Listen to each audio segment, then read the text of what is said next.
centro hospitalario. Y es un tema de shock. Pero a veces no podemos definir. Tenemos el derecho de desmayarnos y estar en estado de shock, ¿no?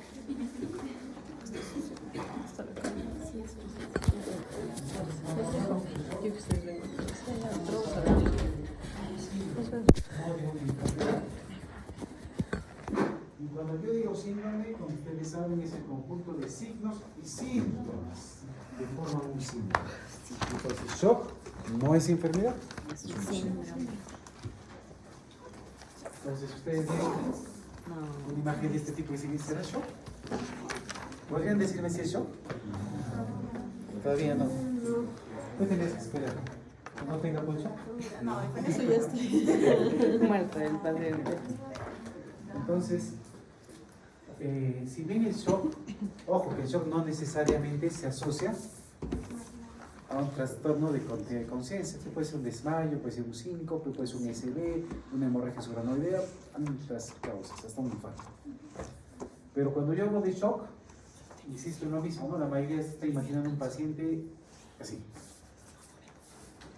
Entonces, se asocia a una hipoperfusión tisular. ¿Qué significa hipoperfusión tisular? El poco aporte de sangre Hacia los tejidos. y cuando pasa esto, las células se empiezan a dañar y luego se mueren. Entonces, ¿y por qué se van a morir principalmente? Porque no lleva oxígeno. Poco se sube. Entonces, para yo hablar de shock, tengo que cumplir ciertos criterios. Uno, tiene que ser una presión arterial media por debajo de 60. La presión arterial media yo la saco de una fórmula muy sencilla, hay varias formas de calcular. Una fórmula más complicada que la otra, pero la idea es hacer una fórmula muy simple y que consista simplemente en restar presiones. Sistólica menos diastólica entre 3. Ejemplo, presión arterial 70-40. ¿Cuánto sería su presión media? 10. 10.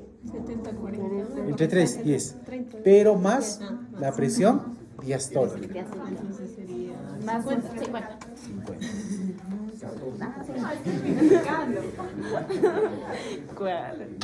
Es más fácil, se dan cuenta, diferencial. Diastólica, sistólica menos diastólica. Entre 3. Sí, sí. Y a eso le agregan la diastólica. Sí, sí. Y si esta presión arterial media está por debajo de 60, no tenemos la suficiente presión para que la sangre perfunda a tejidos. Y si no hay perfusión tisular, Muerte. Daño celular. daño celular, muerte. Entonces, con esas presiones bajas, o con esa presión arterial media, el organismo no se nutre adecuadamente. Entonces, criterio, presión arterial media por debajo de 60. Entonces, esto nos va a generar, como dice su nombre acá, perfusión tisular. Cuando no llega adecuadamente sangre a los tejidos, frío, cianótico o pálido. Y esto nos va a llevar pues, a alteración de sensorio. Imagínate si no llega oxígeno a tu cerebro. ¿Vas a estar bien? No, pues esto es estar ahí. Desmayo.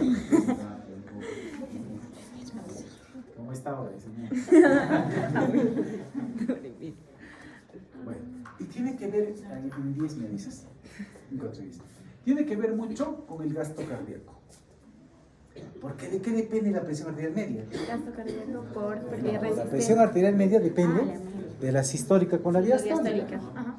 ¿Y de dónde saco yo sistólica y diastólica? La P. Del gasto cardíaco. Entonces, pónganse a pensar. Y voy a retroceder un poco a sus clases de fisiología. ¿Qué es la presión arterial? Es la fuerza que ejerce la sangre tras chocar con la pared de una arteria. Esa es la presión arterial. ¿Cómo sale eso matemáticamente? Gasto cardíaco por resistencia. Resistencia muscular. ¿Qué es el gasto cardíaco? Frecuencia La cantidad cardíaca de por sangre que volumen. sale en un minuto del ventrículo izquierdo. Entonces, ¿cuánto de sangre sale en un minuto? 5 litros. 5 litros. ¿Cómo he sacado 5 litros? Porque yo calculo que el latido cardíaco es entre 60 y 80 o 100. Un promedio, 70 latidos. Por la cantidad de sangre que sale en la eyección del ventrículo izquierdo, 70 centímetros. Sí. 4.900. 4.900. Más o menos 5 Cinco. litros. El gasto cardíaco es la cantidad de sangre que sale del corazón en un minuto. En un minuto. Esto asociado a la resistencia vascular que te dan las arterias, porque el corazón bota sangre y la resistencia de la arteria se va a dar la presión arterial. Entonces, ¿qué va a pasar? O se altera el gasto cardíaco o se altera la resistencia vascular para que la presión se nos caiga. Y contrariamente, ¿con cuánto se me va a llevar la presión? Cuando tengo un gasto cardíaco elevado o cuando tengo una resistencia vascular incrementada. Y ese es el enfoque de los pacientes con hipertensión arterial. A un paciente con hipertensión arterial, ¿qué le doy? Diurético para bajar el volumen, el gasto cardíaco, por el volumen. ¿Qué le doy? Enalapril, ¿qué hace?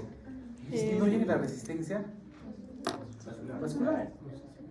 Beta bloqueadores. ¿Qué hacen los beta bloqueadores? Hacen que el corazón enlentezca en su latido cardíaco. Entonces, si dan cuenta, todo hace que el gasto cardíaco o la resistencia vascular baje.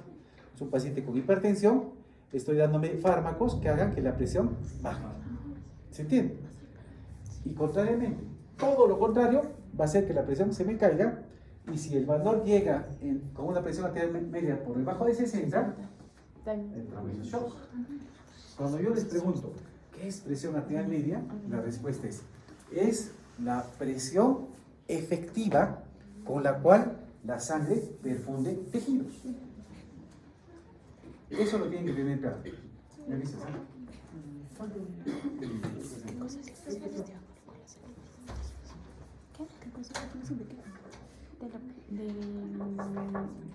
De la perfusión, pues. De cómo. Estoy explicando cómo Mejor es algo así, ¿no? De una vez, pobrecitos. Así están en 10, ¿no? Ya sí, bien. ¿Prefieres o que me avises? Justo, cambio de. Va a llover. Ah, sí entiendo. Pero empezamos a las 4 horas clases. Los que llegan después, esperan un rato y esperan un bloque, ¿no? Para que te tengan lo calor. Entonces, volviendo a nuestro tema de gasto cardíaco. Entonces, factores que van a afectar el gasto cardíaco.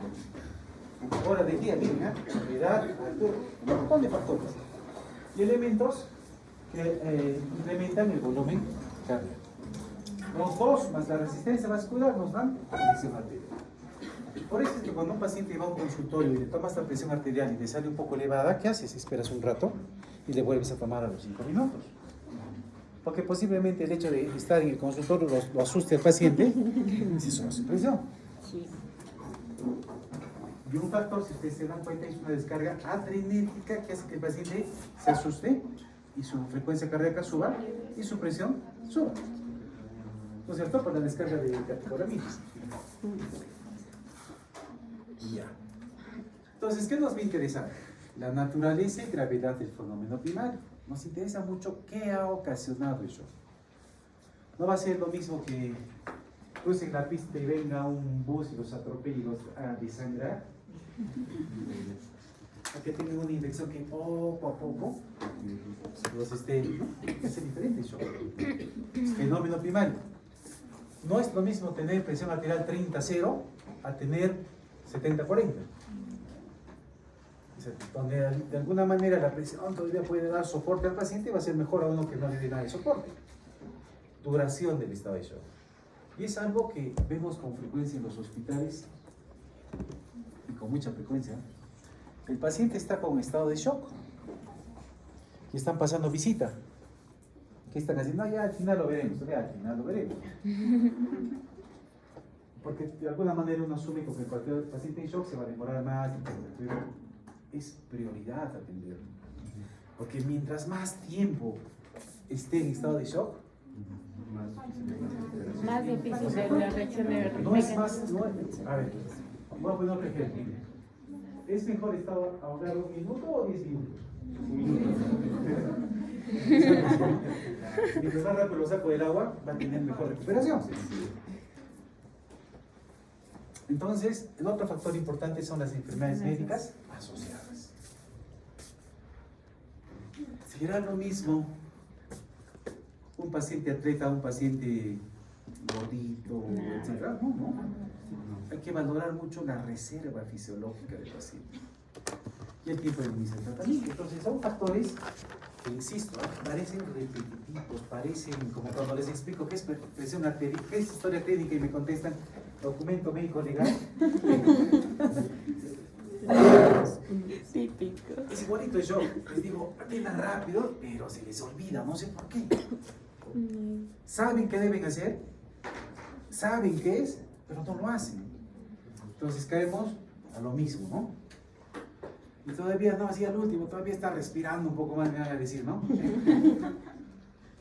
Entonces, la clasificación de shock va a ser 4 grandes grupos. Hasta ahora esto no ha cambiado. Uno es el hipovolémico, es decir, hablamos de volemia. Y si yo hablo de volemia, estoy afectando netamente al gasto cardíaco. El otro es el obstructivo. Hay la obstrucción de algo que no permite que haya un flujo sanguíneo adecuado. Distributivo. Ya no es gasto cardíaco, sino la resistencia vascular se altera. Es como cuando queremos hacer pasar, abramos una pila, abrimos el agua y colocamos una manguera. ¿Ya? ¿Qué pasa si el mismo volumen de agua entra por un calibre o pasa por un calibre de una manguera ancha a una manguera delgadita? ¿Cuál va a tener más presión? La delgadita, ¿no es cierto? ¿No es cierto? Sí. En el shock distributivo pasa lo mismo. Esta manguera, que son los vasos, se dilata y el volumen de sangre, por más que esté normal, da la impresión de que no tiene presión. ¿Se entiende? Y el otro es el shock cardiogénico. Pruebas relacionadas directamente al corazón, y eso está relacionado directamente al gasto cardíaco, ¿no? Un infarto, etc. Acá tenemos, ¿no? Hipovolémico, pero dentro de los hipovolémicos no solamente es pérdida de sangre. Estamos hablando de volemia. Y recuerden que la sangre no solo tiene glóbulos rojos. Tiene blancos, tiene plaquetas, pero tiene un componente básico que es el parásito. Si fueran células, no circularía. Tiene que estar sobrenadando en un líquido que se llama parásito. Y cuando hacemos, por ejemplo, el hematocrito de un paciente, ¿qué cosa hacemos? Cogemos una muestra de sangre hecha incoagulable y la llevamos a un sistema de centrifugación para que los glóbulos rojos caigan a la base y el plasma fosfo. La concentración de lo que va a marcar los glóbulos rojos descendidos te marca un hematocrito, un porcentaje de la muestra de sangre hecha incoagulable. Normalmente, ¿cuánto es? 40, 45. Va a depender mucho si estamos en altura o no. Aunque ayer, no, hace unos días atrás, vi una paciente con 74 de hematocrito. 74, hoy día le he dado de algo. 74. Imagínense, de repente 75 de saturación, toda cianótica, pletórica, gordita, bajita y edematizada. Viene de Charhuahuacho. ¿Qué piensan? ¿Qué edad tienen? 43 años.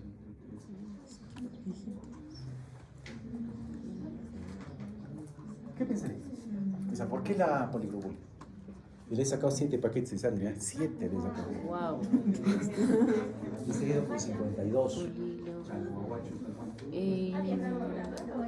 La pregunta ¿es cardíaco o es respiratorio? Vayamos por eso primero. Corazón limpio, no con tractos fibróticos, no justificado. ¿Qué se puede asociar? ¿Polisistemia vera? Sí, pensé en eso, marcadores negativos. La condición de la paciente, ¿no? Totalmente edematizada, hipotiroidea, hinchada. Un pico, de hecho, ¿qué es un Claro. Entra en el cardíaco, pero no hay nada. El ecocardio, el electrolimpio, normal. Entonces, ¿qué haces, no? Le sacas sangre y le vas reponiendo volumen. No es que le sangro. Claro. Le saco 30 centímetros de sangre, ¿qué le repongo? No, plasma. No. Lo que yo quiero mantener es la volemia y diluir la sangre. Ese es mi objetivo. Aparentemente no.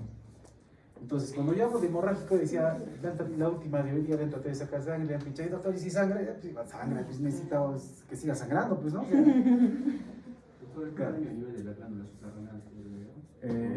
No, en este caso tengo que estudiarla todavía, estoy en fase ya de tratamiento, ya lo he regulado, al menos ya camina bien, ya baja como 10 kilos creo, pero, o sea, va, ¿no? Tiene que ir, sí, va más tranquilo. O sea, hay que buscar varias causas, ¿no? Pero en el momento había que solucionar el problema, ¿no? 75, 77, a su la tienes caminando, ¿no? Es joven. Es joven, claro, había pasado por varios sitios y me lo mandaron para estudiar. Pero una cosa es el hemorrágico a lo que yo quería llegar, como en esta paciente que yo lo puedo hacer desangrar, ¿no? Pero tengo que reponer volumen. Volumen. Y la otra causa es que no sangre el paciente, sino que se deshidrata. En la época del cólera, bueno, ustedes no han vivido, yo tampoco, pero he escuchado muchas cosas de eso. Los pacientes no se morían por la toxina, se morían por la deshidratación. O sea, la bacteria producía una diarrea radioactiva que los deshidrataba y se morían por la deshidratación que la bacteria les producía. Ahora, evaporación, ejemplos. Los dejo en el desierto. Sin agua. Entonces, los quemamos, ¿no? Y miramos los dos grupos. Hemorrágico y no hemorrágico, ¿no? Ya del hemorrágico, pues ya algo externo que se ve o algo interno, como un trauma hepático, trauma de vaso, etc., ¿no? Miren el hipovolémico, ¿no? Volumen sanguíneo inadecuado y capacidad para transportar oxígeno. La volemia es pobre que no lleva oxígeno. Incapacidad de bombear suficiente sangre, no, ¿no? Perfusión, isquemia, es la misma, la base de la misma historia. ¿Cuál es la historia? Que el volumen de sangre no va a ser suficientemente capaz, porque tiene una presión inadecuada, media, que le permita transfundir tejidos. ¿Y qué se lleva principalmente en la sangre? Oxígeno. Es el oxígeno.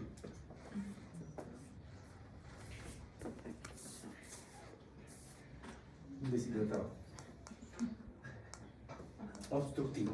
Entonces, algo en este tipo de shock, ¿se dan cuenta? Cogemos un síndrome que puede estar relacionado a muchas enfermedades, por eso es un síndrome, no es un diagnóstico. O sea, no es una enfermedad, es un síndrome.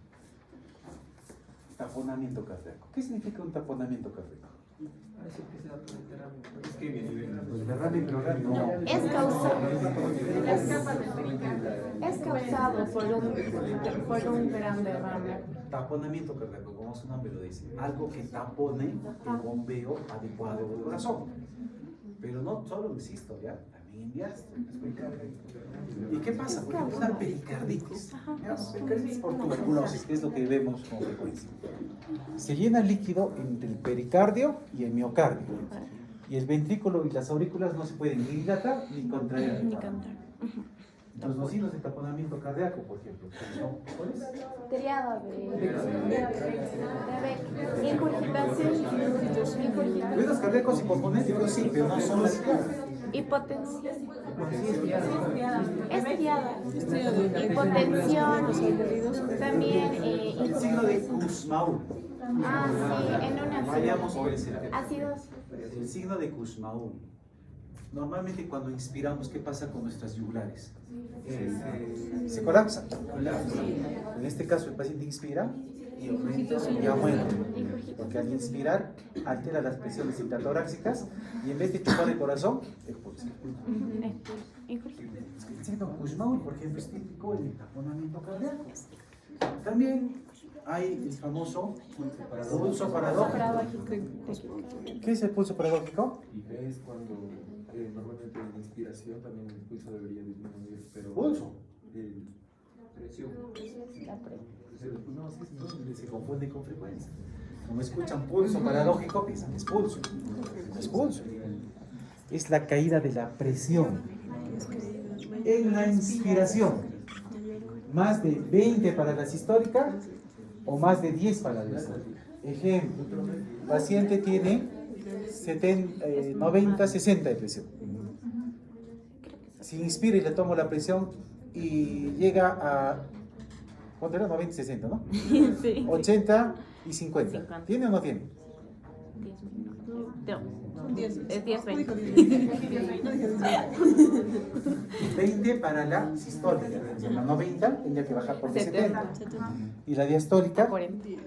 de 50 a 40. No sería, ¿no? Estaría bien. No. Entonces, ¿eso qué va a hacer? Que el corazón no se contraiga adecuadamente y entremos en un estado de shock. El otro es la tromboembolia pulmonar. Pulmonar. Ventículo derecho en este caso. TEP masivo. Bota sangre y taponea El arteria pulmonar. las arterias pulmonares o las arterias, ¿no? ¿Y qué va a pasar? Ya, edema pulmonar, cae la presión, Es hipercoagulación. neumotórax, atención. Esto es común. En las emergencias son comunes los neumotórax. Si se te mueren en tus narices, ¿por qué no los puedes reconocer o diagnosticar ese rato? Los traumáticos, sobre todo. Por el ¿Se aumento de golpean? El aire, el parénquima pulmonar se va al espacio pleural espacio pleural. y el espacio, el aire del espacio pleural empuja o colapsa el pulmón y no le hace la circulación. Y es tan fácil como colocarle una agujita o por un lapicero y le salvas la vida. Sí. Pero ese rato hasta que llegues a la placa de tórax, tu semiología ese rato, pues, tanto no sirva, ¿no? Ay, yo le soplo afórico, no te vas a permitir hacer ¿no? Timpánico. Le doy todo. No estás percutiendo.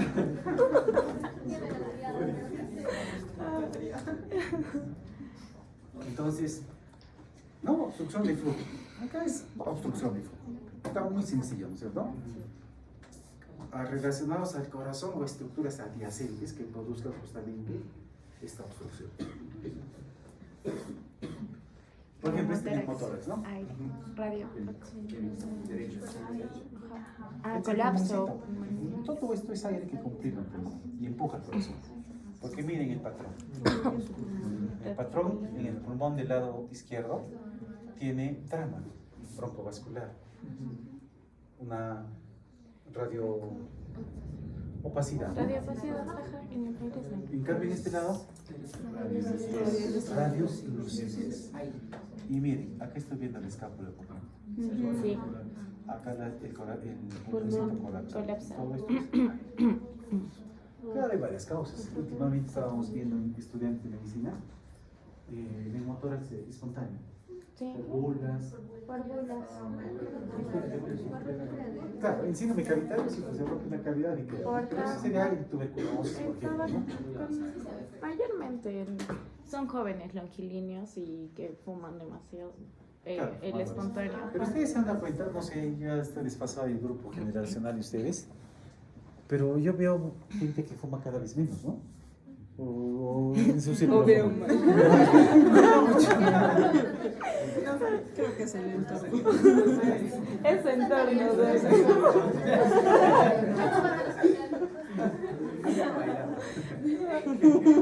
Es que antes era increíble la cantidad de gente que fumaba. Ya ibas a una discoteca y estaba lleno de humo. Ibas a fumaban, varios médicos fumaban, ¿no? afuera. Y algunos eran más, ¿qué tenemos? Más conchuditos, ¿se dice?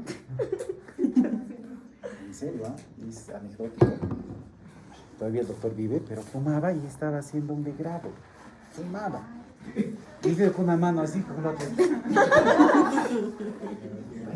¿No? O sea, yo estaba ahí un poco más de agarrar el cigarro. Llegabas a ese punto. Llegábamos a ese punto. Bueno, hasta que le dio un infarto al doctor y dijo. Pobrecito. ¿No? De regional se ha jubilado hace poco. Obviamente ya muchos años ya no fuma desde que le dio el infarto, pero era así. O sea, imagínate una sala de grados, tú con tu cigarro, o sea.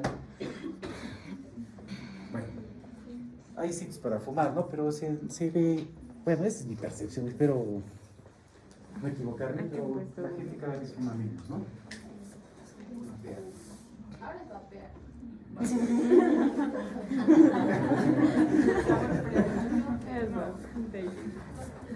Shock cardiogénico, falla del tejido miocárdico, falla de las válvulas y las diuréticas. Falla del tejido miocárdico, creo que es un ejemplo muy sencillo, ¿no? Un infarto. Con un infarto, el músculo cardíaco se va a morir. Y si se muere, no se contrae. O se contrae, pero no como debería contraerse. Si esto es muy severo, llega un shock. Porque no todos los infartos es un shock. Válvulas. ¿Qué pasa si se desprende la válvula? ¿La presión se cae? Sí, lejos, una insuficiencia aórtica severa. O una estenosis aórtica severa. Se chocan.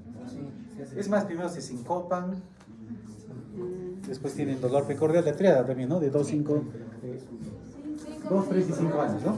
Sí, no, dos. Está bien, dos. Sí, SAT 5.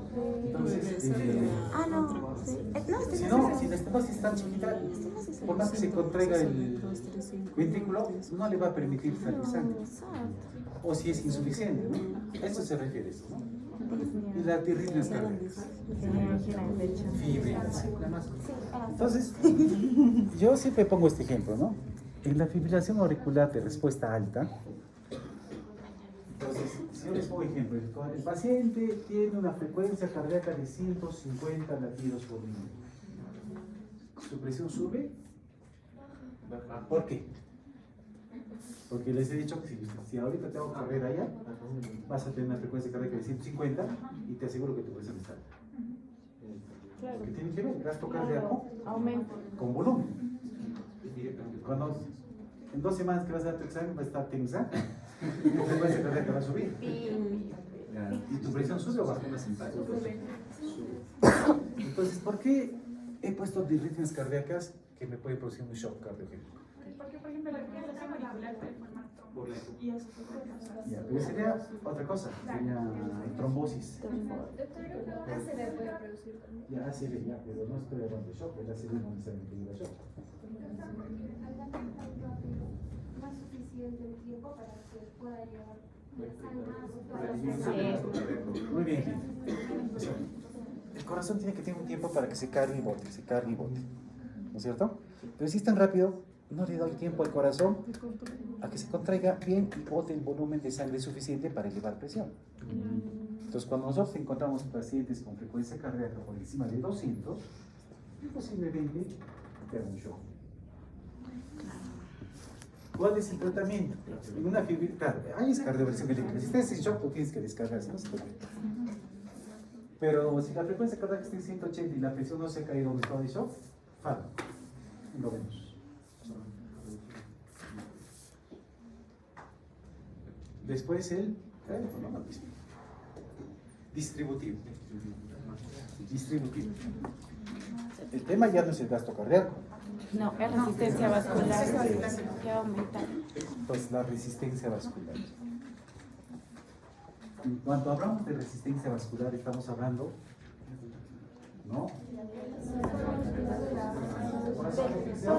Vasodilatación. Ya estamos hablando principalmente de vasodilatación. ¿Por qué en el séptico pasa esto? Es por una infección sanguínea. Por una infección sanguínea. Las bacterias liberan toxinas. Sí, heparinas. Y esas toxinas, dependiendo del tipo de bacteria, las exotoxinas, van a irse a la pared de los vasos y van a producir este fenómeno vasodilatador. Vasodilatación por todo. ¿Qué pasa en el shock anafiláctico? Es una reacción Una reacción alérgica. también por los mastocitos. Es una alergia, ¿no? Pero una alergia grave, ¿no? Porque es shock. Exagerado.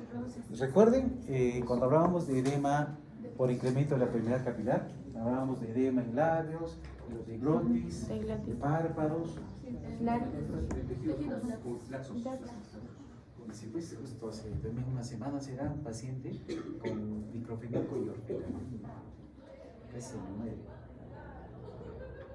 norfenadina y diclofenac por un dolor de pierna. ¿Y el alérgico?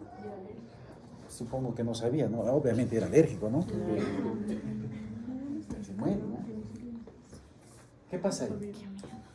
Vasodilatación, incremento de la permeabilidad capilar, escape de líquido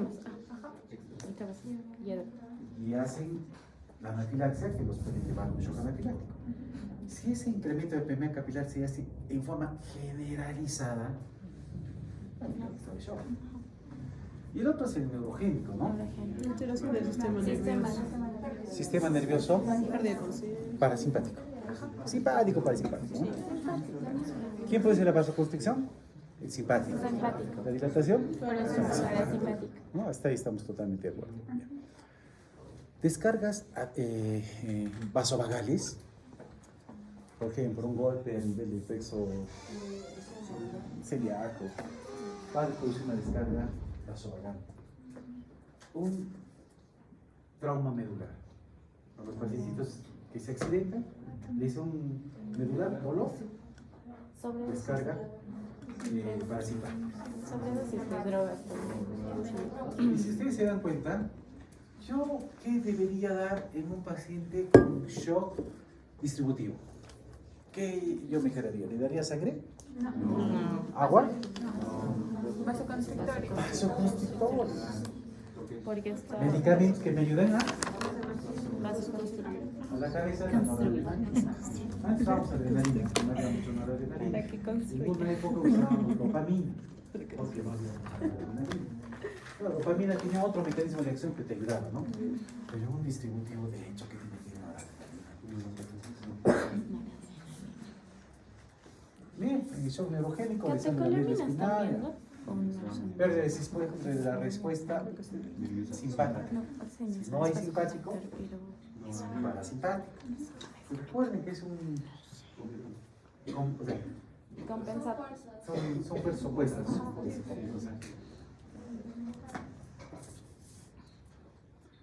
El shock anafiláctico, todo su mecanismo de Histamina, defensa. heparina. Y el El shock séptico. séptico, ¿no? Patógeno, infección, huésped, activación de neutrófilos, Mastocitos. factores de necrosis tumoral, interleucinas, todo un mecanismo, que es lo que van a llegar es una disfunción endotelial con una vasodilatación. Vasodilatación. Supongo que esto están haciendo en fisiopatología, ¿no? Sí.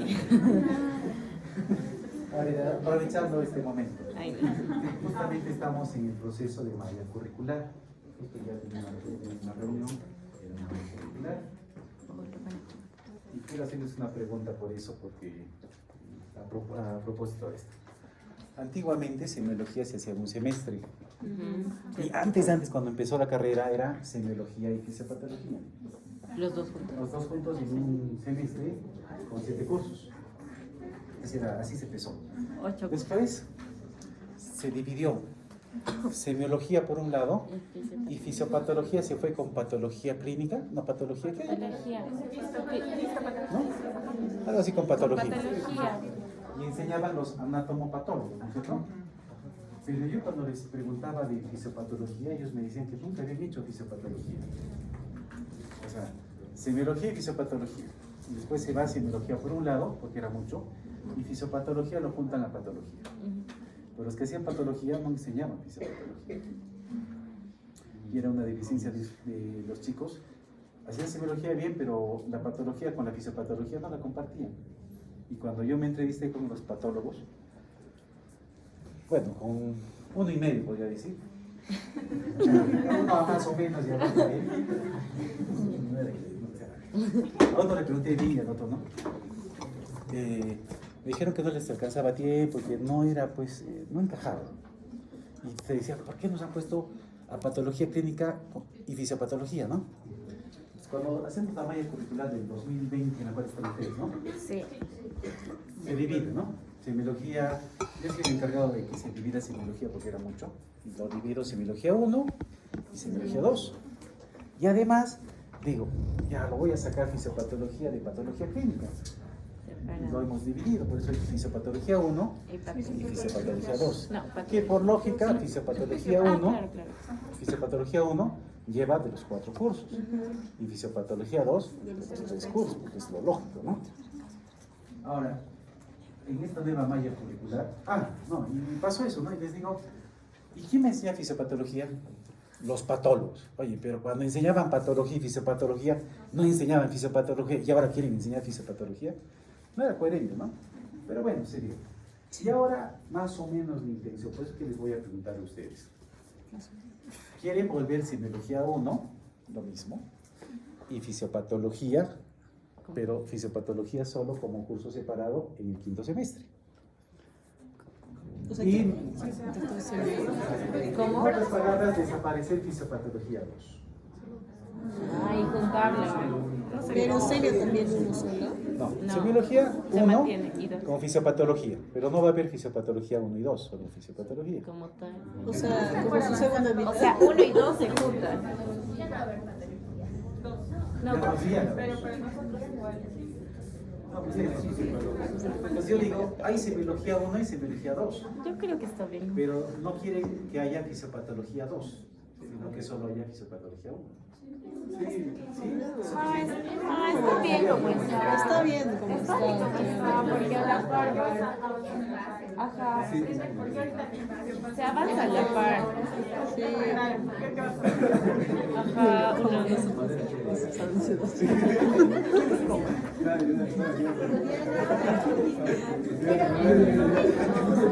Está bien. Entonces, estoy en la reunión. Yo le he dicho, miren, 6, porque me quieren bajar de 11 créditos, me quieren bajar los créditos de psicología, o sea, menos horas. Quieren bajarle, ahorita tiene semiología 10 créditos, Sí. quieren bajarlo a 9.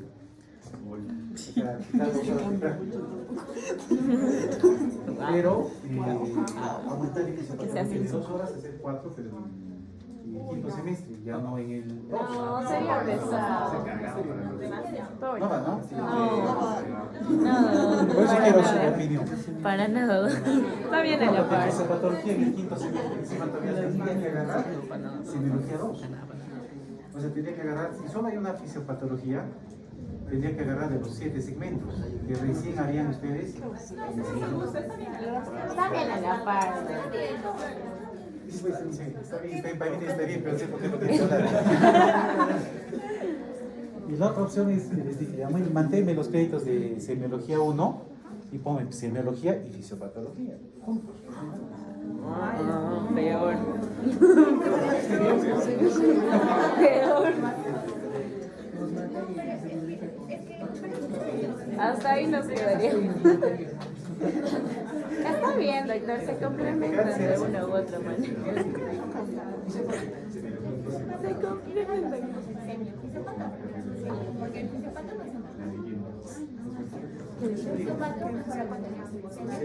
Más horas. Sí, les he dicho que se haga semiología y fisiopatología 1 y semiología y fisiopatología 2, pero como un curso. No. O sí. No. Ya creo que mejor nada.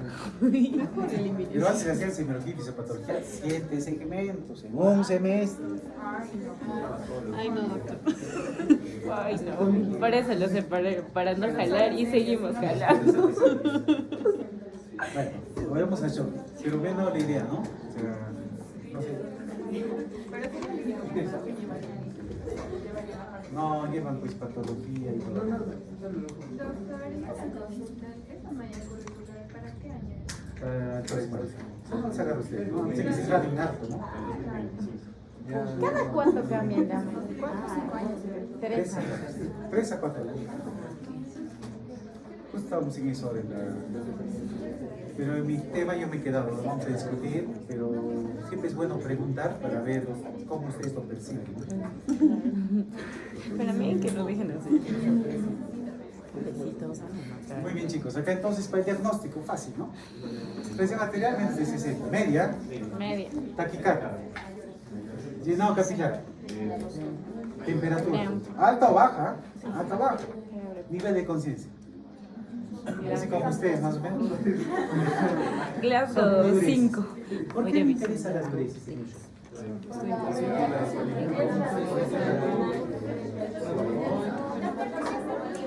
Tiene una crisis. Al doctor le dice tiene hemorragia cerebral.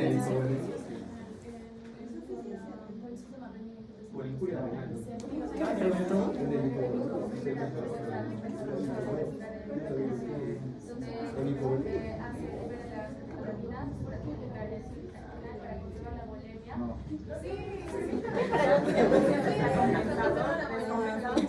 Es un signo temprano.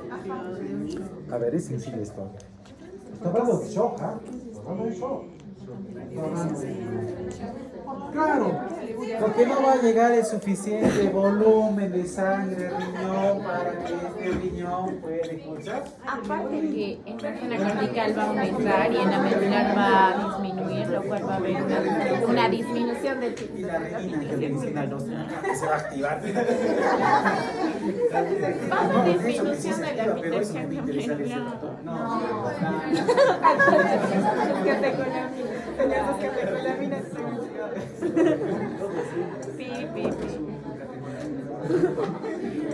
pacientes ancianos, uso de medicamentos, pacientes inmunosuprimidos, enfermedades concomitantes, pacientes pediátricos, deportistas, ¿no? Bueno, en cuanto a tratamiento, no voy a mencionar muchas cosas. Va a depender mucho del tipo de shock. Igual, pero lo que sí tengo que tomar mucho en cuenta es siempre compensar lo que está fallando. Pero para eso tengo que diagnosticar. Otro parámetro importante es el oxígeno. O sea, eso es lo que me tiene que interesar. Y obviamente evitar la muerte celular justamente por este tema de deuda.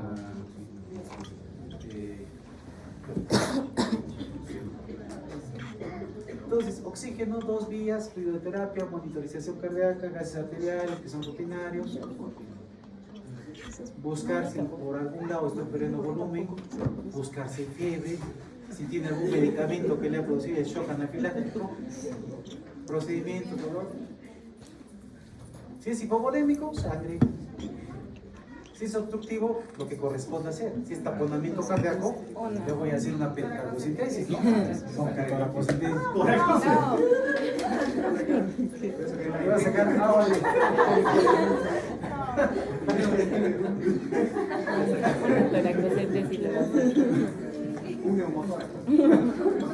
¿Cómo se llama? Para el taponamiento cardíaco va a asegurar su tasa de miren, un montón de Vas a ver sí, que sí. sí. Y el cardiogénico, dependiendo, ¿no? La causa. Si es un infarto, trombólisis. Si es una fibrilación, entonces, eso es parte de lo que debemos que saber. Y si es distributivo, depende, ¿no? Si es séptico, antibióticos. Si es anafiláctico, corticoides. Y bueno, catéter y todo lo que se debe hacer. Doctor, ¿puedo añadir algo sobre el shock cardiogénico? Para esto va a haber parámetros. Es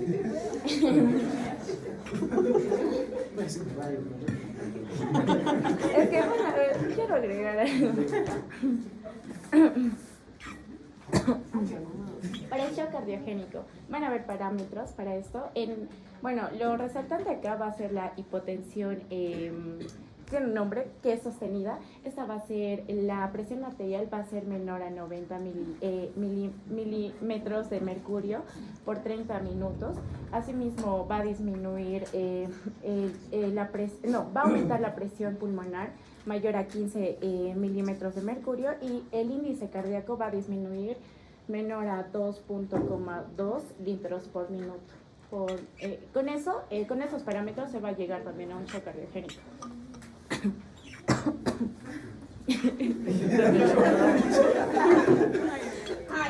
Yo hablé por la sur. Recuerden que actuar de manera precoz, cuando la hipotensión PPC, evitemos que lleguemos a un estado de shock. El consumo de oxígeno a nivel tisular es dependiente y evitar la muerte cerebral programada a mediano plazo. Esto es información. sí, sí. No se me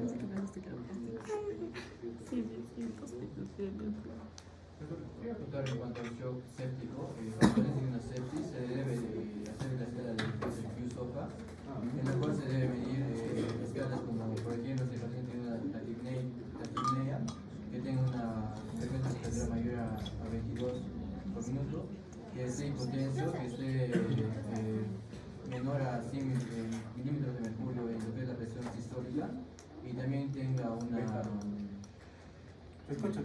Disculpa. hipotensión, y también tenga, se presenta lo que es la Sigue. Doctor, también quiero aportar. No, papito.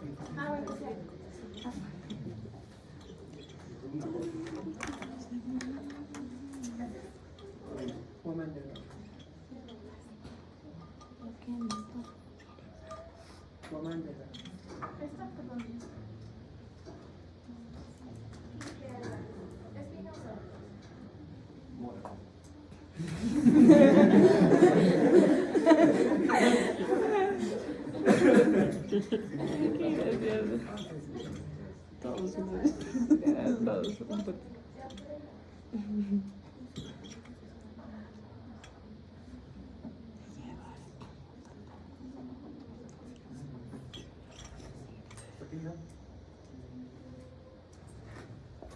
es cierto? Zúñiga, doctor. ¿Perdón? Zúñiga. La última.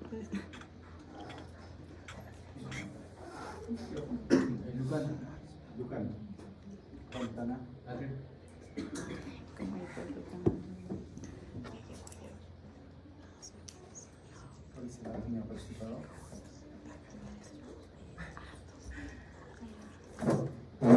Todos, ¿no? Listo, chicos. ¿Qué médica quieres? En cuanto a las manifestaciones clínicas, nada a depender de algunos factores, como por ejemplo de la edad, también del tipo de shock. Por ejemplo, un anafiláctico se va a dar más rápido que un